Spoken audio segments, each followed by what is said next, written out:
Hello everyone, thank you for being here. Today we'll be discussing the five key issues that is impacting Canada. So even though the Canada is widely regarded as a great place to live and work, it still faces major challenges. So our goal is to explore those issues and we'll find some potential solution that will help and improve the lives of Canada.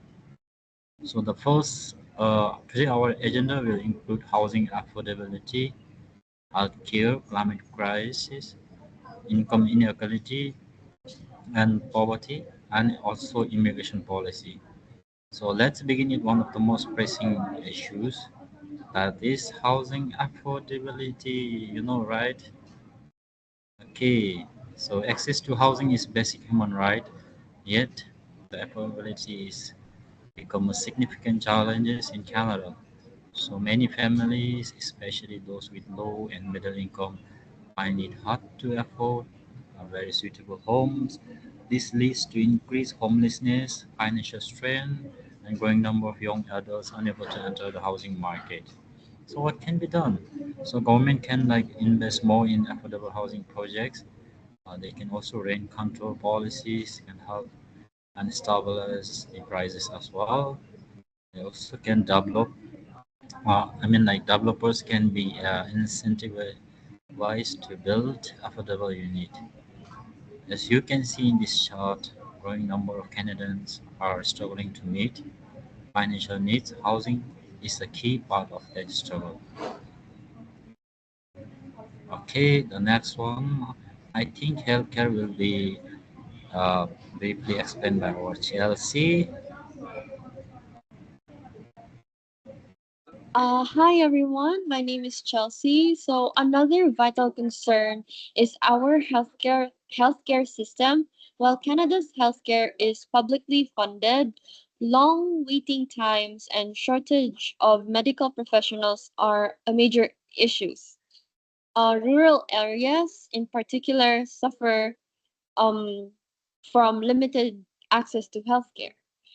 This impacts Canadian in several ways. One is delayed treatment, two, overcrowded hospitals, three, increased stress on healthcare workers.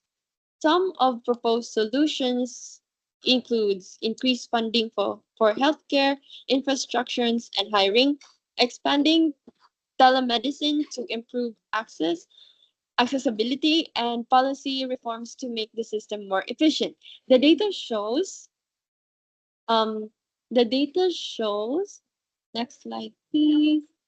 Sorry.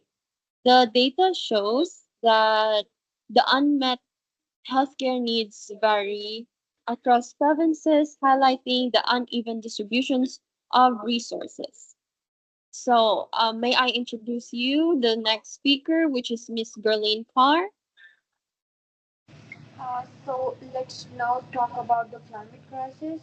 Canada is experiencing more frequent wildfires, floods, and other extreme weather events. This is not only disturbing the communities but also cause economic damage. Impacts are just as serious. The climate changes affects both mental and physical well-being. Some solutions for this problem might be the stronger climate change meditation policies, or whether we can go with investment in the climate resilient infrastructure. And last but not least, I would like to introduce about the public education and emergency preparedness programs. I think if we're gonna invest in these types of policies and programs, uh, we might suffer less than that, which is now in in present. And the next slide, please. The chart here in the chart here can show that many health risks related to the climate change, from the air pollution to the heat related illness, are displayed here on the chart.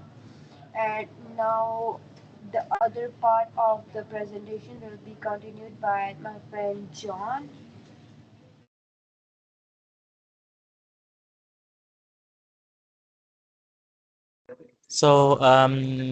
Good afternoon, everyone. So, my name is John Aguto, and I will be talking about the income inequality and poverty. So, as we all know, that income inequality is a growing issue that affects millions of Canadians. On one end, the wealthiest individual continue to accumulate more wealth. On the other, many Canadians are living paycheck to paycheck, facing poverty, food insecurity, and limited access to essentials such as housing, healthcare, and education. These imbalance create a cycle of hardship that not only affects individuals but also weakens our economy and social system. So to address this, we propose three key strategies. The first is the progressive taxation, which means higher income earners would pay a larger percentages in taxes.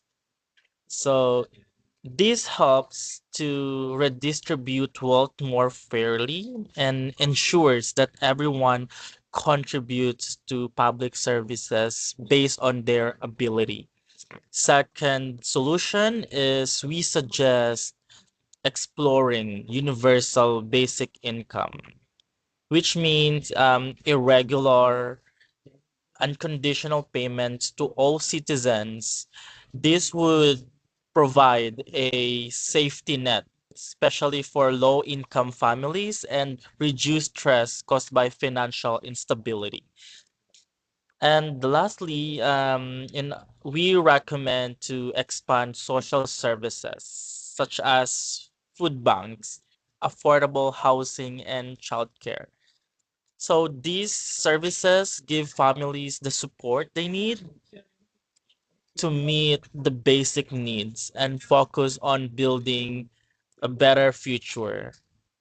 And by taking these steps, we move forward to a more inclusive and balanced and compassionate Canada where no one is left behind. So that would be on my part. I would be calling Mahesh Roka for immigration policy.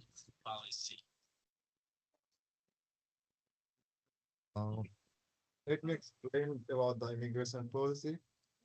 Uh, Canada has a strong reputation for welcoming immigrants, but with that comes increased demand on health, education, and housing, especially in the urban areas. Because of the refugee and asylum seekers are face long processing time and often lack the support they need. But we have some key solution. Uh, Better infrastructure planning to support growing population, job training program tailored to newcomers, financial support system to eliminate the integration. As shown in the figure, nearly one in people in Canada are immigrants, a number that will continue to grow, and proper planning initial to ensure the Canada remains welcoming and supportive country. Yeah. And last but not least, let conclude the all over. To wrap it all, we have highlighted four major issues: housing, healthcare, climate crisis, inequality, and immigration. Each of these challenges is interconnected, and solving them will require collaboration between the governments, communities, and the individuals as well. Uh, we will welcome any questions you may have, and thank you for your time and attention. Thank you. Thank you.